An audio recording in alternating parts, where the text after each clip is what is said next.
Hello and welcome to Unacademy, a one-stop destination for the English medium civil services aspirants. A very good evening and welcome to the daily Hindu news analysis. So let's start the discussion by first looking at the topics that we are going to discuss. From the Delhi edition of the Hindu, I have chosen 8 important topics for a comprehensive coverage, along with 3 PIB articles. I'll be integrating one of the PIB article into the Hindu news discussion itself, and we will separately cover the 2 other PIB articles. This ensures a comprehensive coverage of your daily current affairs, and you don't have to go back and read your newspaper again. So before we start, I have a very important announcement for aspirants preparing for 2027 and beyond. If you're looking for a structured guidance based program, then Unacademy is launching the Elevate batch starting from the 1st of July. This program will give you access to all our live and recorded lectures by our top educators, along with access to the study material, the test series, and one on one mentorship. This subscription is available at the lowest price ever at just 16,999. And I'm told that this offer will end tomorrow on the 26th of June. And if you enroll within the offer period, you will also get the triple treat benefit. Along with the subscription to the Elevate batch, you will also get double validity. That is, if you avail a subscription of 6 months, you'll get 6 additional months of subscription free. The same for 9, 12, and 18 months. Plus, you will also get CSE Assure. Under CSE Assure guarantee, let's say for some reason you don't clear the exam in your first attempt despite your best efforts, then your next attempt is entirely on us.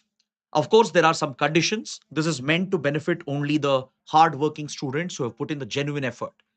So, if you have covered a minimum required number of classes, attended a minimum number of tests on our platform, then you will get CSE Assure guarantee. That is, if you don't clear the exam, then your next attempt is entirely on us. So, this would be the best opportunity for you to enroll. And those interested, please click on the link provided in the description. But please remember, on the subscription page, you might see a different price. So to avail the offer, you have to enter the code IAS English without fail.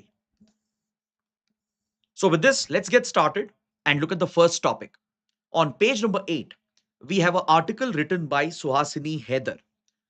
The article is focused on the changing geopolitical priorities of the Trump administration and how this affects India's national interests and India's foreign policy priorities in the Indo Pacific region. This is the main focus of this article, which can be very important for international relations. This article is based on a recent development. Just a few days ago, the United States has renamed its Indo Pacific Military Command as the Pacific Command. The Indo PACOM, which is the shorter abbreviation for it, has now been renamed as just the PACOM. It has been brought back to its previous name. It was in 2018 that the United States had changed the name of the Pacific Command, which is based out of Hawaii. This is one of the leading US military establishments. See, the US armed forces, they have global reach. They have a globally distributed network of command centers. For example, the West Asian theater is handled by the US CENTCOM or the Central Command. So the Pacific Command, based out of Hawaii, it has an area of responsibility spanning across a large part of the Pacific region. In 2018, the US had carried out a very, very important change by renaming the Pacific Command as the Indo Pacific Command. Now, you might be wondering, what's the big deal about name change? Now, why the US has changed it back from Indo Pacific Command to Pacific Command? What will happen by one simple name change? As Shakespeare said, what's in a name, right? But if you look at some of the signs and signals coming from the US defense and foreign policy establishment, there are some alarming signals, and that should be a wake up call for India. This name change is not just an ordinary name change, it signals something more significant, something which could affect India's interests adversely. So, first, we need to understand what is the area of responsibility of the Indo Pacific Command, or as it is now known as the Pacific Command. The Pacific Command, based out of Hawaii, over here at Camp Smith, it exercises a massive jurisdiction from one pole to another, from the Arctic to the Antarctic, and from the west coast of the United States all the way till the west coast of India. So, this is the jurisdiction of the Pacific Command of the US. So, this major military command that engages in military operations stretching from the west coast of United States and North America all the way across Australia, South Pacific, Southeast and East Asia, and stretching towards South Asia, towards the western coast of India. This entire area comes under the responsibility of the US Pacific Command. So in 2018, they changed the name to Indo Pacific Command, and this was seen as a recognition of the growing prominence of the Indo Pacific region. In fact, the US even started changing the term Asia Pacific and replaced it with the term Indo Pacific. That's why in the last decade, you see the growing usage of the term Indo Pacific in strategic discussions, in diplomatic negotiations. This was a signal to the entire world that Indian Ocean is as important as the Pacific Ocean. It also sent a message that the rise of India was considered significant, that the Indian Ocean plays a pivotal role in global economics and in global geopolitical developments. So previously, the geopolitical focal point during the Cold War period was mainly centered around the Atlantic Ocean, as all the big economies, major powers were located around the Atlantic, be it US or European powers, Soviet Union. They were all mainly centered around the Atlantic. So that remained the global geopolitical focal point. But post 1990s, post the end of Cold War, we have seen the rise of Asian powers like India, China, and other Asian economies. And today, the global focal point has shifted towards the east. It is centered around the Indo Pacific. So, from the Indian Ocean to the Pacific Ocean, this is where the biggest economic and geopolitical developments are taking place. A large part of global trade passes through this region. So, when US renamed Asia Pacific as Indo Pacific and renamed the Pacific Command as the Indo Pacific Command, it was not just a recognition of the growing prominence of this region and the Indian Ocean, it was a recognition of India's rise. It was also a recognition of the strategic defense relations between US and India. Of course, the Indian Ocean doesn't exactly refer to India alone, but it was seen as a sign that US is closely aligning with India, that US looks at India as a reliable partner, and India saw this as a sign from the US that we could also depend on the US as a military partner to stabilize the Indo-Pacific region. In fact, over the last decade, our foreign and national security policy has been driven by this increasing American military engagement in the Indo-Pacific, because we look at US as a balancing power which can counterbalance Chinese military aggression in the Indo-Pacific. This is where the idea of the quad grouping or the quadrilateral gains prominence. It was under Trump's first administration that the quad grouping was formalized and set up as a grouping of four democracies of the Indo Pacific. It brought India and US together with Japan and Australia, which sought to stabilize the Indo Pacific and establish a rules based order to uphold international law in the Indo Pacific. And this was an indirect message to China. It sent out a message to China that China is not the sole dominant power of this region, that India would work with US and other like-minded partners such as Japan and Australia to stabilize this region and to counterbalance China. So this perfectly aligned with India's vision of the region. That's why India has an Indo-Pacific doctrine, which essentially is an extension of our Act East policy and the Mahasagar doctrine. So India's foreign and national security policy has been largely centered on the alignment that we have had with the American foreign and security policy. So now the change in the name indicates a possible change and shift in American policy towards this region.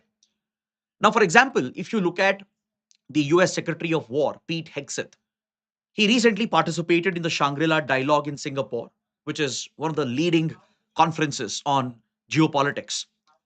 Last year in 2025, when he addressed the Shangri-La Dialogue, there were at least 30 references to the Indo-Pacific in his speech that showed that US always looks at Indo-Pacific as a pivotal region. But this year in 2026, when he spoke at Shangri-La Dialogue, there was not even one reference to Indo-Pacific. This is a sign again that probably the US establishment is having a rethink.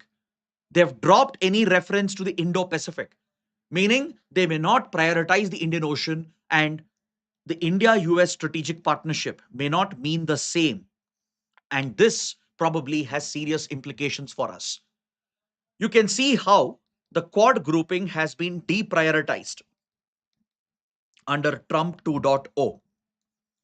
Now, this is quite paradoxical. It is quite unfortunate because it was Trump's first administration which championed the Quad, and Trump has often projected China as enemy number one of the United States. But in the last couple of years, we are seeing a clear shift from the United States, especially after Trump came into office. Despite the initial trade wars between them, we are seeing a reset in US China relations. The US is more accommodative of China's aggression and China's rise in the Indo Pacific. And this is indicated in the lower priority being given for the Quad grouping. So, this is not just a name change of one military command located far away in Hawaii. This could probably indicate a much broader foreign policy and security policy shift from the US, and that could directly impact Indian calculations in the Indo Pacific. Now, when you look at the recent American outreach to China, though initially Trump started a trade war, levying high tariffs on China up to 150%, I'm sure you must be aware that US and China have now addressed the trade war and the tariff concerns, especially after the frequent meetings that Trump has had with Xi Jinping.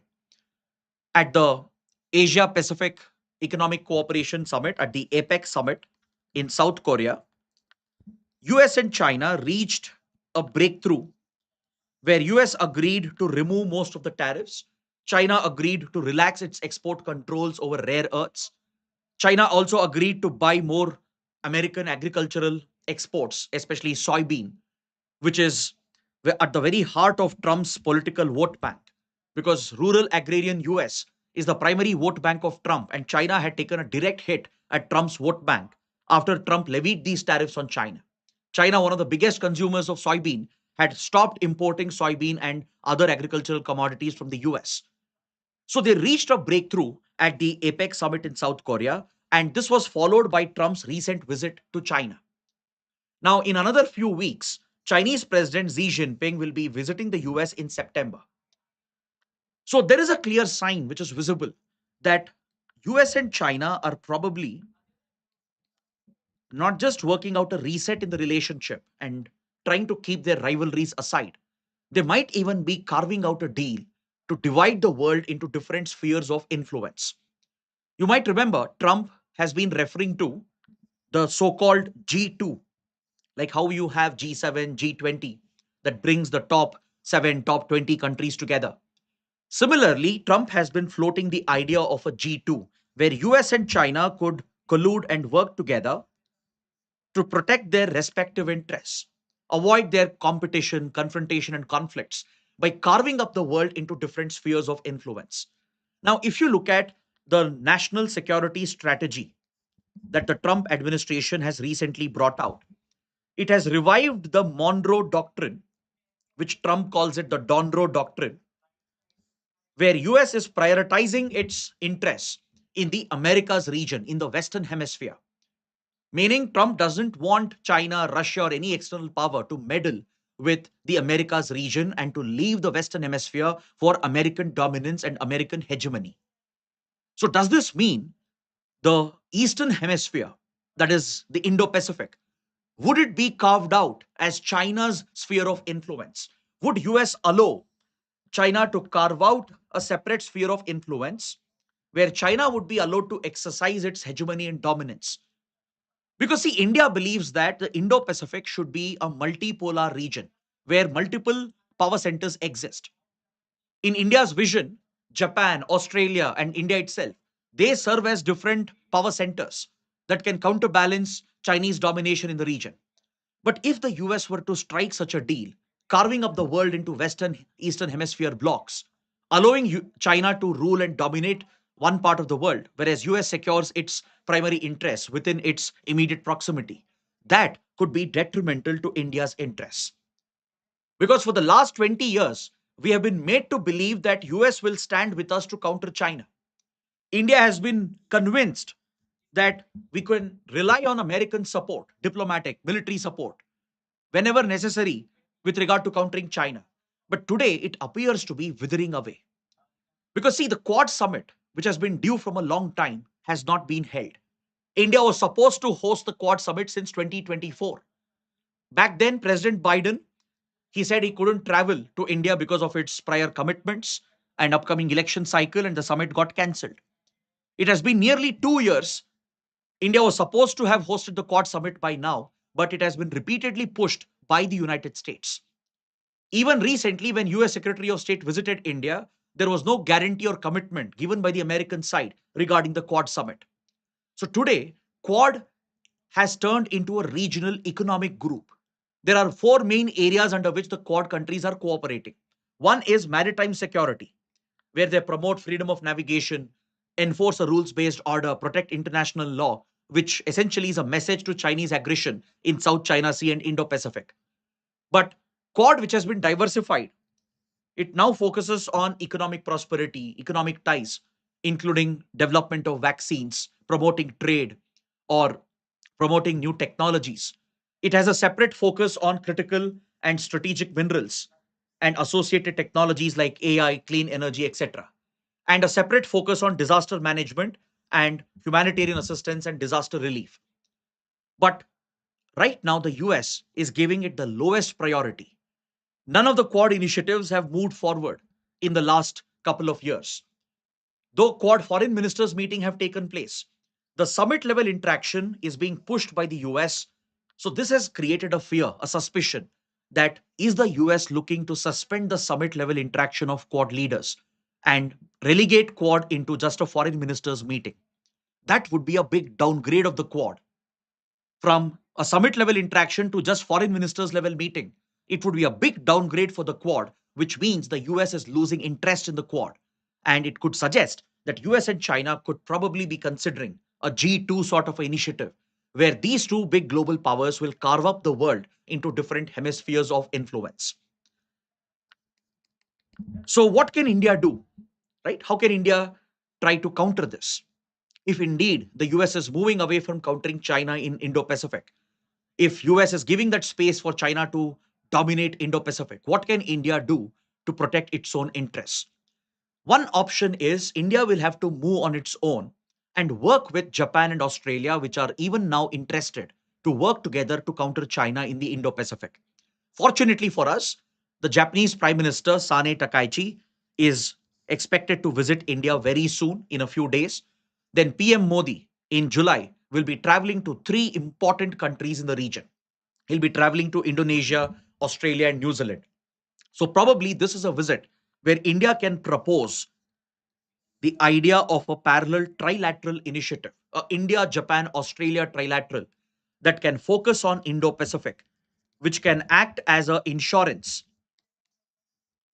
if the Quad is allowed to be relegated to a foreign ministers level meeting by the United States. Let the US undermine the Quad. Parallelly, we can try to build a trilateral with Japan and Australia. That is one suggestion being provided by the writer. Apart from this, there are signals that US is stepping up its influence in South Asia, in India's own neighborhood. See, though US China are achieving a breakthrough and trying to reset the relationship, their rivalry will continue. Their geopolitical competition will continue. That is the paradox that you see in international relations. Countries might be cooperating, at the same time, they'll be targeting each other as well. As China has exerted its influence and dominance in South Asia and Indian Ocean, US might be trying to counter this on its own, and it might be trying to sideline India. These signs have been visible from a number of months. You look at Sri Lanka, Maldives, Bangladesh, Nepal, many of the adverse developments that have taken place, they have been linked with alleged US covert intelligence operations. Be it the massive protests in Bangladesh, the Gen Z protests in Nepal, some adverse happenings in Sri Lanka and Maldives have reportedly been linked with American intelligence and foreign activities. For example, the US ambassador to India, Sergio Gore, is also the special envoy of Trump for South Asia region. Recently, he has visited almost all the South Asian neighbors of India, trying to push American foreign policy by bypassing India. See, if US was a reliable partner, it would have respected India's preeminent role in South Asia, and it would have never undermined India's influence in the region. Rather, it would have partnered with India to work with India as a partner to counter China. But the signs are very clear that in the last 18 to 24 months, US is trying to act on its own. It's trying to sideline India in our own backyard, in our own neighborhood, and it's trying to take on China on its own. And this also is a dangerous sign for us. Because right now, India's influence in South Asia is at its weakest. The SARC grouping has become defunct. Since 2016, since the Uri attacks, India has sidelined the SARC group, and other regional initiatives like BIMSTEC has also taken a hit because of the impact on India-Bangladesh relations. Since India-Pakistan relations were affected, the SARC took a hit. And since India-Bangladesh relations have been affected, BIMSTEC also has taken a hit. With both regional groupings being sidelined, we have very few options left to work with our neighbors and to establish India's prominent influence in our own neighborhood. That's why the writer is suggesting that India should consider a revival of the SARC and as well as utilize the upcoming BIMSTEC summit in Bangladesh and even the upcoming SEO summit in Pakistan, which will be hosted in Islamabad next year. Use these regional platforms to reassert India's preeminent role in South Asia. So we can not only counter Chinese influence, which is already present, but we will be prepared to counter any possible American intervention which could go against our own interests. Because if you look at the recent developments, it's very clear that under Donald Trump, the US does not care about India's core interests. I'm sure many of you will agree with me on this. Be it the killing of Indian sailors by targeting commercial vessels near Hormuz, and not even bothering to apologize to India or inform India or coordinate with India, or the torpedoing of a Iranian warship, Iris Dana, off the coast of Sri Lanka in India's backyard. This has been done without any consultation with India. And India has been completely sidelined from these developments. And that again is a clear sign that US is not bothered about what India thinks in the region. US has shown an interest to act as a mediator between India and Pakistan. That is very evident from Trump's repeated claims that allegedly he mediated a ceasefire between India and Pakistan during Operation Sindoor. And since India has sidelined the claims of Trump and India has denied any involvement of Trump as a mediator in the ceasefire, probably this has triggered the Trump administration as well. And that's again a sign that India will have to look after its own affairs in South Asia, in Indian Ocean, and across the Indo Pacific. We will have to revive regional groups like SARC and BIMSTEC and use regional initiatives to re exert our dominance. There is one grouping called IORA, Indian Ocean Rim Association. It's a India led grouping. India founded the organization. And right now we are holding the chair position. So we can use IORA to bring all the Indian Ocean littoral states together, right? And we can work with Japan and Australia to create a parallel trilateral to focus on the Pacific part of the region. We can use SARC and BIMSTEC to focus on South Asia and Bay of Bengal region. So these regional initiatives with like-minded countries could help India counter China and as well as counterbalance the United States. So that is the lesson we take away from this article. And please take up a mains question for your answer writing practice. Now let's move to the next article. On page number 9, there's a very interesting article on India's changing demography. Recently, the SRS data the sample registration survey data was brought out. And this data helps us understand the changing demography of India, particularly with regard to fertility rates. The SRS data mainly captures birth rate, death rate, etc. And it's a key indicator of the demographic features of the country. Now, according to the sample registration survey, India's fertility rate has fallen to 1.9. And this is a little bit concerning because the global average is around 2.2, which is just above the TFR or total fertility rate of 2.1. Now, what is total fertility rate? Total fertility rate, which is replacement level fertility, RLF, a replacement level fertility of 2.1 is considered as ideal in order to maintain a stable population. Because when your TFR, when your total fertility rate is at replacement level, right, which is essentially 2.1, it basically means that every woman is giving birth to two children so that every couple can replace themselves. That's when a society can achieve a stable population without any exponential increase or sudden decline in the population. So, a TFR of 2.1, which is replacement level fertility, will help you stabilize your population. India has struggled with its fertility rates, which have been very high, much higher than replacement level fertility. That's one reason why, in the past decades, we have seen a massive rise in our population. But now, our fertility rate has dropped below replacement level fertility. It is 1.9, and global average stands at 2.2, which means India's demography is seeing a massive transition. Very soon, we will hit the peak of our population, and going forward, we will see a further decline in our population. And this will create new social and economic and governance problems.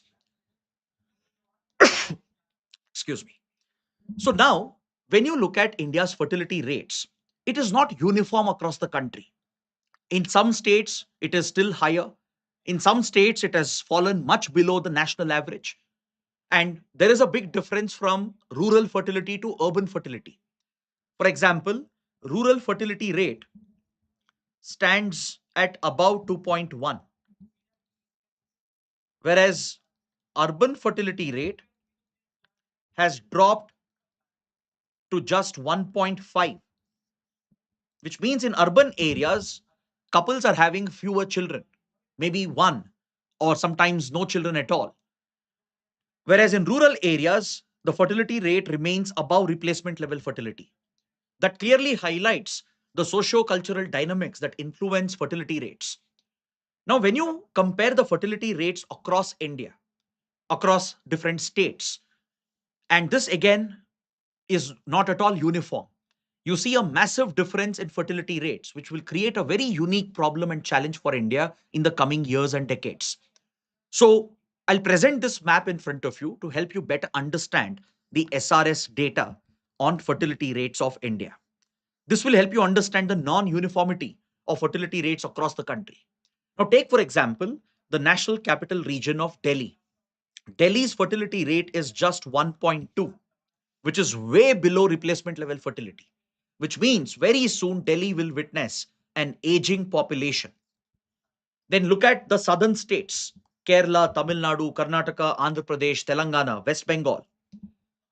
Kerala, Tamil Nadu, West Bengal have a fertility rate of 1.3, Karnataka at 1.6, Goa at 1.3, Maharashtra, Telangana, Andhra Pradesh, they are all in the same bracket, around 1.5, 1.6.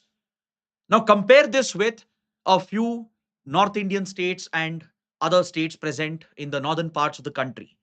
Look at Rajasthan, Madhya Pradesh, UP, Bihar. Bihar has a fertility rate of 2.9. UP has a fertility rate of 2.4.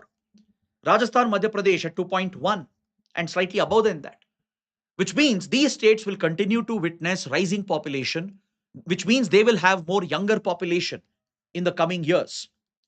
Whereas states in southern parts of the country as well as in northeastern parts of the country, they will have a aging population. It's the same trend you see towards Punjab, Jammu and Kashmir, Himachal Pradesh, and Ladakh as well. So, this non uniformity in fertility rate will throw up multiple demographic challenges. It will result in social, economic, and governance related challenges. So, in states like Bihar or in Madhya Pradesh or in Uttar Pradesh, since we will have more younger population, we will have to create more jobs, more opportunities. We will have to focus excessively on education, health, and job creation. Whereas in states like Kerala or in places like Delhi or Karnataka, you need to prioritize old age care, geriatric care, and the support required for senior citizens in the form of social security, that is, pensions, or dedicated healthcare support, institutional geriatric healthcare support. That will become a priority in these states where fertility rate has dropped below 1.5, 1.3. And this will represent one of the biggest challenges for us. See, even in countries like Japan, US, Finland, fertility rate is in the range of 1.4, 1.5, right? But states like Kerala and others, they have already dropped below that. And that is quite alarming because, see, in Western Europe or in other developed nations like Italy, for example, even Spain, Japan, and few others which are seeing this demographic transition where they're dealing with a aging population already, they encountered this demographic problem after they became developed industrialized nations, which means their per capita income was already very high, which means the old people now, they were working and earning a lot of money. They would have enough savings, they would have enough pensions and social security and insurance. So in their old age, they have enough protection to take care of themselves. But that is not the case with India. Even in a state like Kerala and others, in places like Delhi as well, our per capita income remains very, very low. In a developed nation like Japan, the aging problem increased its public debt about 200% of GDP because the government had to borrow heavily to provide for geriatric care and to take care of the aging population. But in India, the social security net is already limited. The healthcare intervention for senior citizens is also very limited. And the state right now doesn't have the capability to focus and prioritize on geriatric healthcare. At the same time, if you do not create adequate jobs in states like Rajasthan, UP, Bihar, you will have another set of problem. So this is where we need to think innovatively. Because see, this is about the social and cultural traits and structure as well. Generally, what would happen in India is that our joint family structure, right, would help take care of the old age people. And also, many times, the burden of taking care of senior citizens would never fall on the public, that is, on the state or the government, because families were there. Families would take care of it. Larger family size was helpful in that regard. More importantly, women, right? Because of the patriarchy in the society, they were not being educated, they wouldn't have jobs, they wouldn't have financial independence. The whole responsibility was placed on women of the household, and thus the state never had that responsibility. But now India's dynamics are changing with improved opportunities for the youth, with migration of the youth for work and studies, and rising of nuclear families, right? And families not being able to take care of their old age people. The responsibility largely falls on the state to create adequate safety nets, social security, pension provisions, and provide institutional health care. In fact, this is a constitutional duty under Article 41 of Directive Principles of State Policy. The state has a duty to ensure that public assistance is provided in case of old age, sickness, disablement. So, how will India tackle this challenge? Because when you look at the pension system that we have, look at Atal Pension Yojana, it assumes that the workers will make a uniform contribution throughout their life and they'll get a substantial amount of pension when they retire. But that is unlikely to happen because majority of India's workforce, they're working in the informal sector where the salaries are not predictable. It keeps changing every month. So they can't make regular periodic contribution to the Atal pension scheme. So they may not get substantial benefits out of it.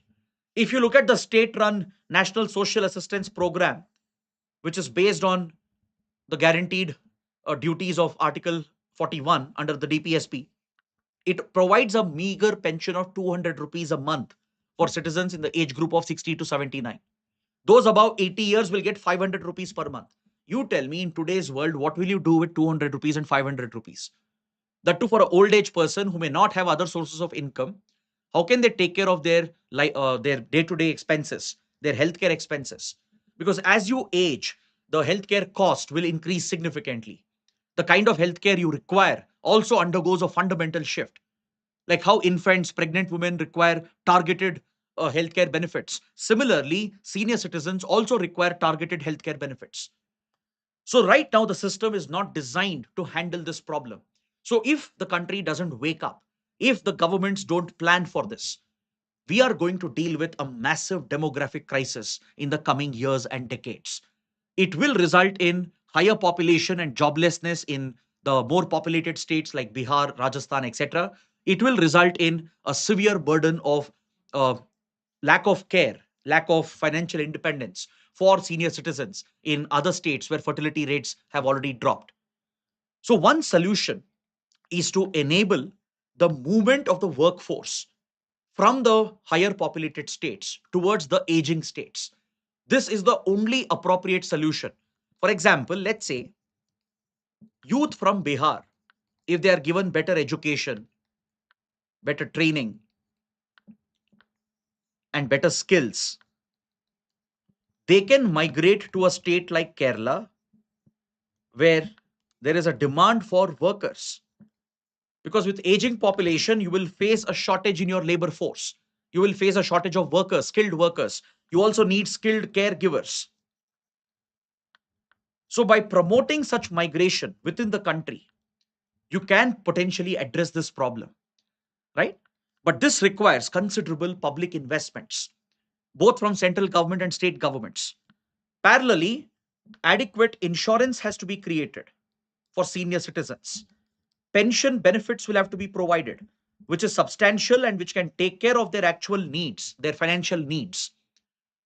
Studies have shown that most of the senior citizens are not financially independent. Majority of them are heavily dependent on their family. And that cannot be the case when you have a nuclear family structure and when you have children migrating out. And eventually, you will deal with situations like in Japan, where old people would be left alone and without the family to take care of them, and the state also abandoning them. You are looking at a humanitarian crisis as well.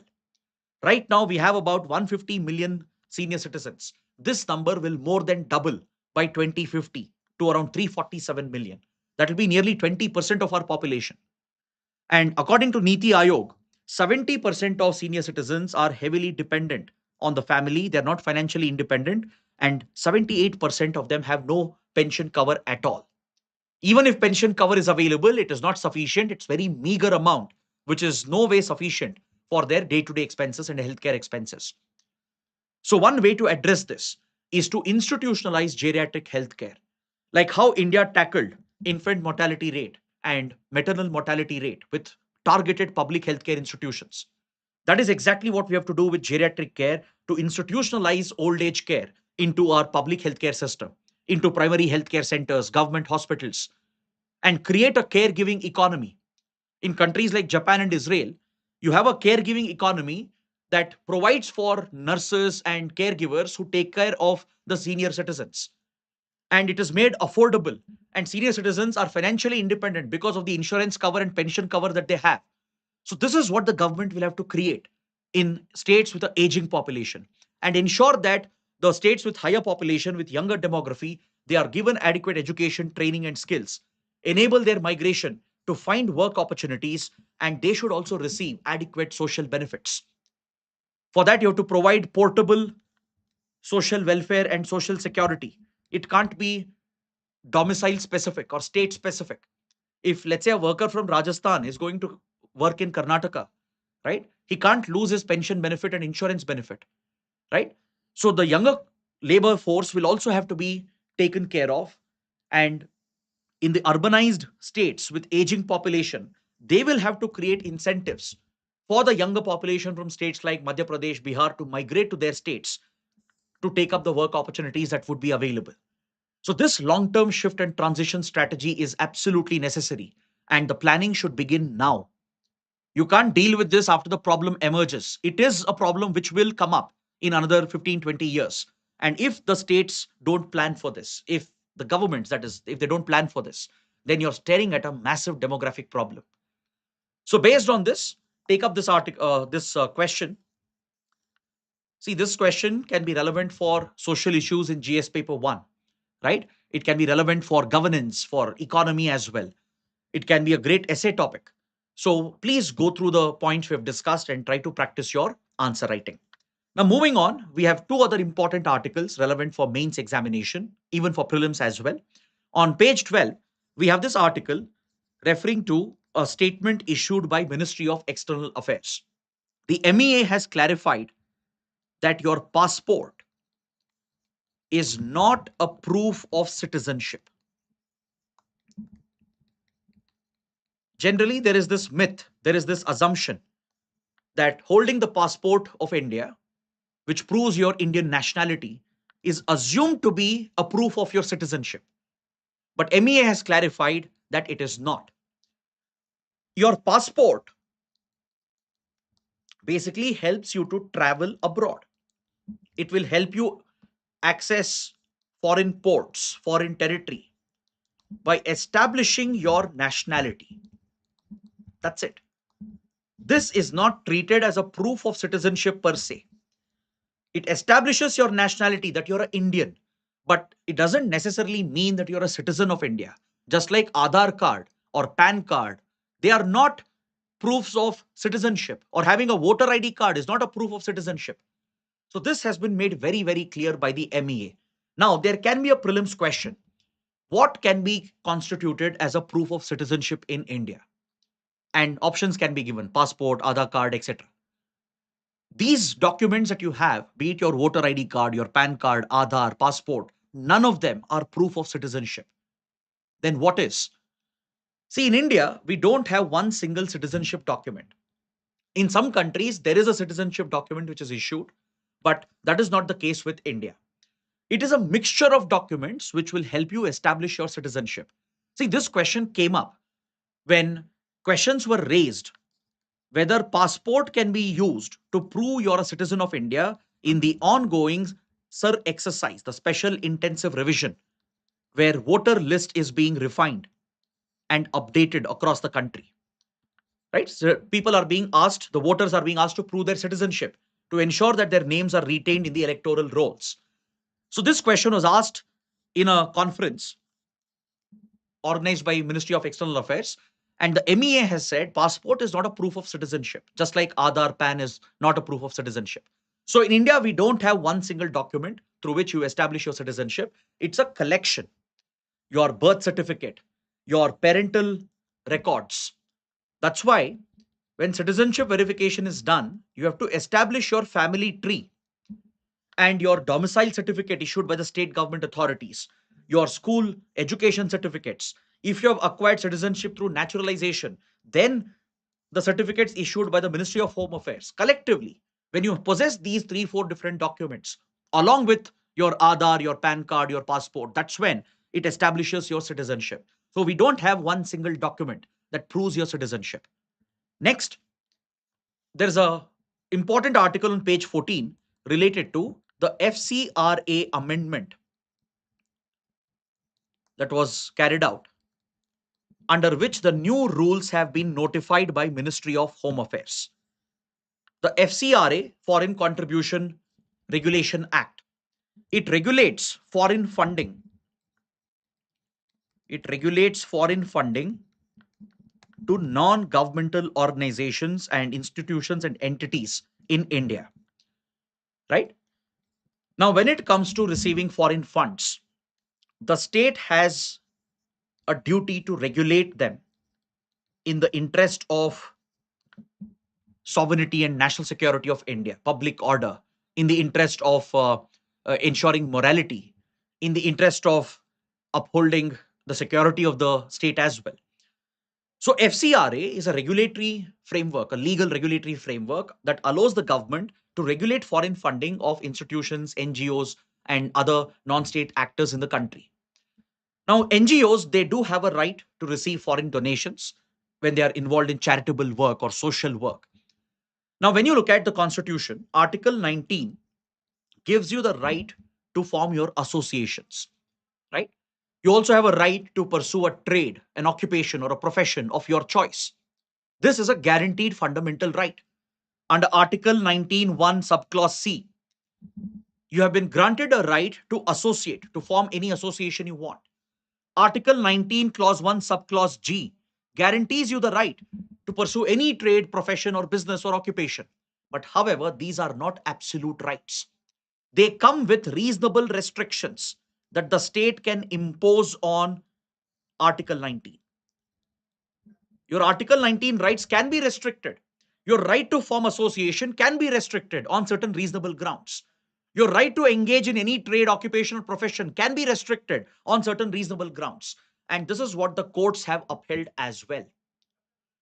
So, under the new rules of FCRA, the government has imposed strict regulations on foreign funding.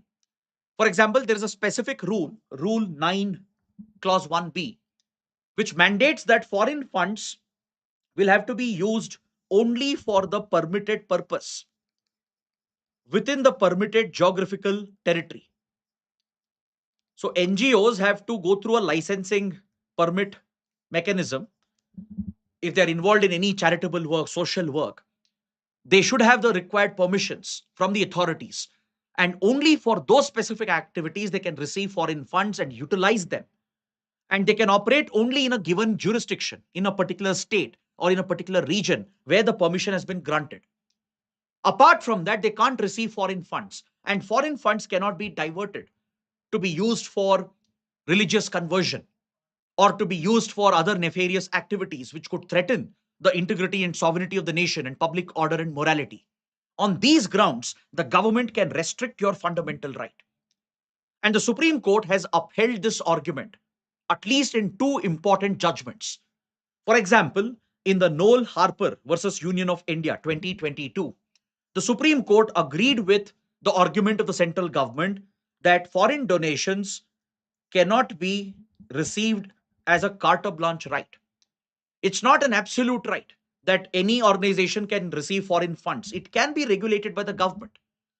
In the Indian Social Action Forum versus Union of India 2020 case, the Supreme Court again agreed that regulating the acceptance and utilization of foreign contribution in national interests will strike a balance.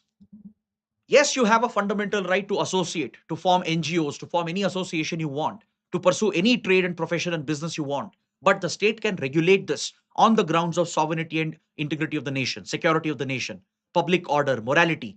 On these grounds, it can be restricted. So that is exactly what the Supreme Court has reiterated while upholding the new amendment rules to the FCRA, or Foreign Contribution Regulation Amendment Act. Now, coming to the prelims section, let's take a quick look at the small articles. India UAE have held a defense partnership framework meeting where India has proposed exporting the Brahmos supersonic cruise missile to the United Arab Emirates. See, today UAE has emerged as one of India's key strategic partners in West Asia. Our defense relations are flourishing. We have multiple defense military exercises with our armed forces. We have very close defense collaboration. During recent visit of Prime Minister Modi to UAE, we have signed a new agreement for defense partnership, focusing on joint production and joint development of weapon systems. We have even procured few weapon platforms from UAE as well. So now India is pitching the export of the Brahmos to UAE. Clear? India has already exported the Brahmos to Philippines. Philippines became the first country to procure Brahmos from India. Many other countries have shown interest, including Indonesia, Vietnam. According to sources, these two Southeast Asian countries are already in an advanced stage of negotiations, and very soon they might procure the Brahmos from India. Even few other nations like Egypt have shown interest, even Brazil. And now India is pitching the Brahmos to UAE. So that's one development you should be familiar with and keep track of these developments. If India manages to sell the Brahmos or any key weapon platform to other nations, right? Armenia is another key partner today, which is buying a lot of weapons from India. It has bought advanced radars from India. Armenia has also bought the Akash air defense system from India. So please be aware of such defense exports which are rising from the Indian side. Next, important article on page 15 for Indian economy, the index of services production, ISP, which is a brand new index rolled out by Ministry of Statistics and Program Implementation. The first ever series of this index will be published on July 14th. It will bring out the services industry data for the month of April 2026. This will be the first ever index to track the growth and the developments, the macroeconomic indicators in the services industry, which is a key backbone of the Indian economy. It essentially follows the IIP model, like how we have index of industrial production to track industrial activity, which is a key macroeconomic indicator. Similarly, a new index has been brought out. Recently, a lot of changes have been done with our economic indicators. We have rolled out a new CPI, new WPI, new GDP. The base years have been changed, methodology has been changed. Along with this, a new service index has been brought out, the index of services production. It will be published by Ministry of Statistics and Program Implementation. So this has been drafted based on the recommendations of a technical advisory committee that was set up under Debjani Ghosh, a leading advisor from the Niti Aayog. The Ministry of Statistics and Program Implementation had constituted the Debjani Ghosh committee under the chairmanship of the Niti Aayog expert to recommend the methodology to be used to capture the growth and the macroeconomic indicators in the services industry. This index will have a base year of 2024-25 and the results will be published with a 60-day lag. It's going to be a monthly index. It will be published every month. So it will help you track the short-term changes happening in services sector, right? And it will be published with a lag of 60 days, of 2 months. So the data for April will be published in July 14th. And from there onwards, the subsequent monthly reports will be published on the 29th of every month. If 29th is a public holiday, then of course the next working day, which might be the 30th of that month. Clear? So please be aware of these basic facts. The base year, when is it published, the periodicity of its publication, the ministry, the committee which recommended the methodology, and as well as the main purpose of the ISP index. Now, this is a topic covered by a press release as well by the Ministry of Statistics and Program Implementation. So the facts I gave you is also part of this PIB article. Now, let's look at the next article on page 15, which refers to AI tokens. What do you mean by AI tokens? This could come as a prelims question. See, there is a new study which has come up, which shows that the cost of running AI models is rising because AI tokens are being consumed massively by large language models or LLMs. And according to the study, very soon, the cost of AI coding will exceed the average salary of a professional software engineer, which means AI might become expensive. As more AI tokens are utilized, it increases the cost of running LLM models. And the current subscription based model may not work, it may not be financially viable. So you need to optimize and reduce the utilization of AI tokens. So, what do you mean by AI tokens? How is it associated with LLMs? And how does it determine the cost of utilizing AI models such as LLM models?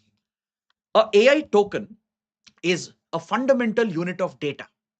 According to NVIDIA, when a LLM model reads your prompt and processes the prompt and generates a response, it will not read the entire line that you have typed. Instead, it will fragment it, it will break it up into smaller fragments, smaller sections. Based on characters, words, punctuations, it will break it down to identify the patterns. Because these machine learning models, they learn from patterns, they start connecting them, and accordingly, they'll start reciprocating as well. So each of these individual units of data, they are called AI tokens.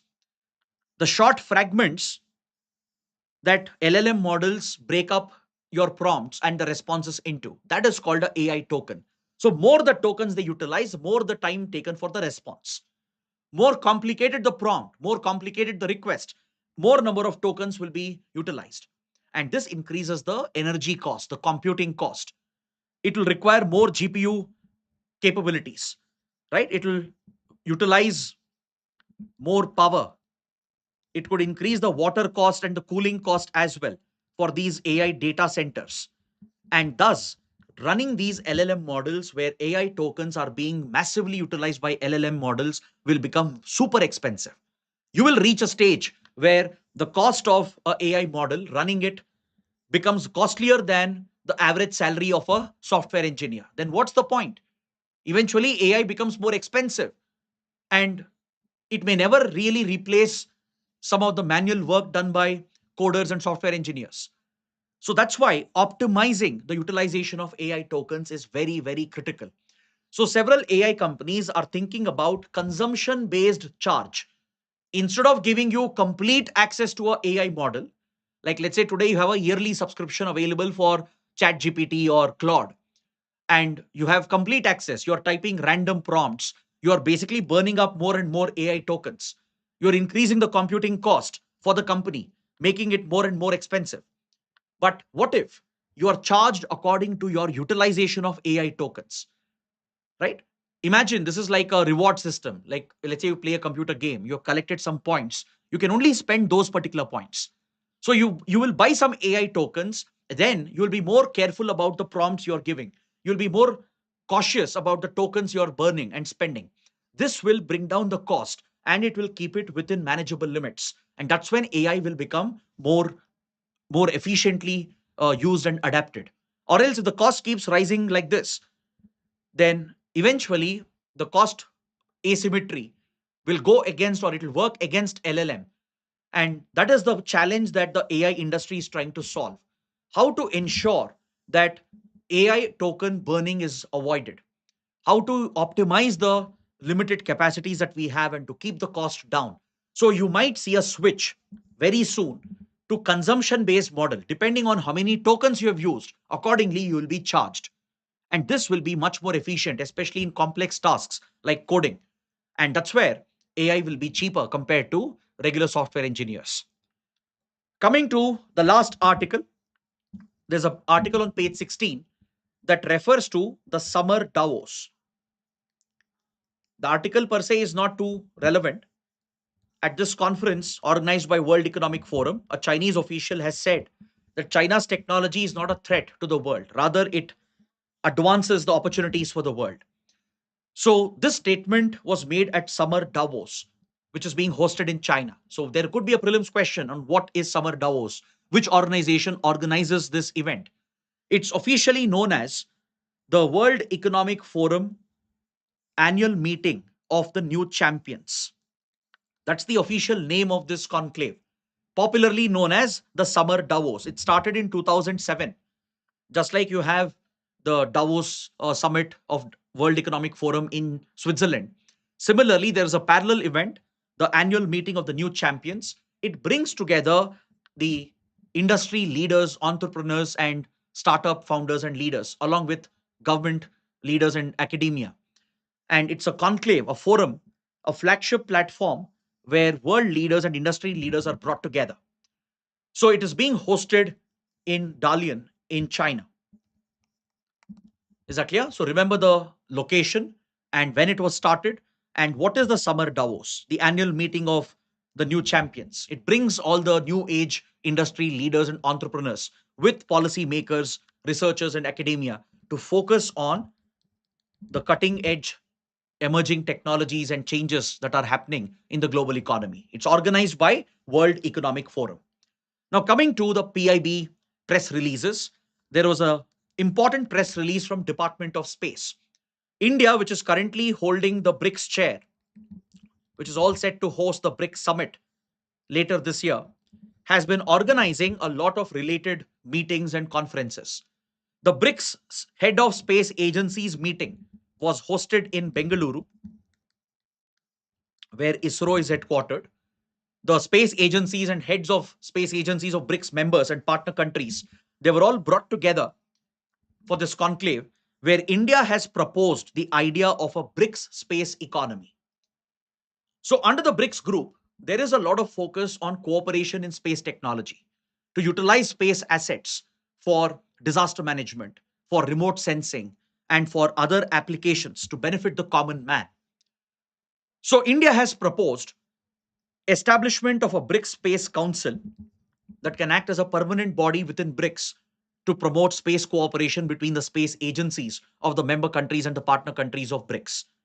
And at the BRICS Head of Space Agencies meeting, issues like space sustainability, tackling space debris, these key issues have been discussed along with the space applications and how it can benefit developing nations of the global south because BRICS primarily represents developing emerging economies. So these key issues were discussed at the head of space agencies meeting where India has proposed the idea of a BRICS space economy where BRICS nations will pool their space assets and resources to establish and capture the global space market, be it the launch market or the satellite market. It's a very lucrative market, which is largely dominated by Western powers. So, BRICS nations are coming together to focus on capturing the space economy, and they're proposing to set up a BRICS Space Council as well. And the last press release is from the Prime Minister's office. The 52nd Pragati meeting was held, and Pragati stands for Proactive Governance and Timely Implementation.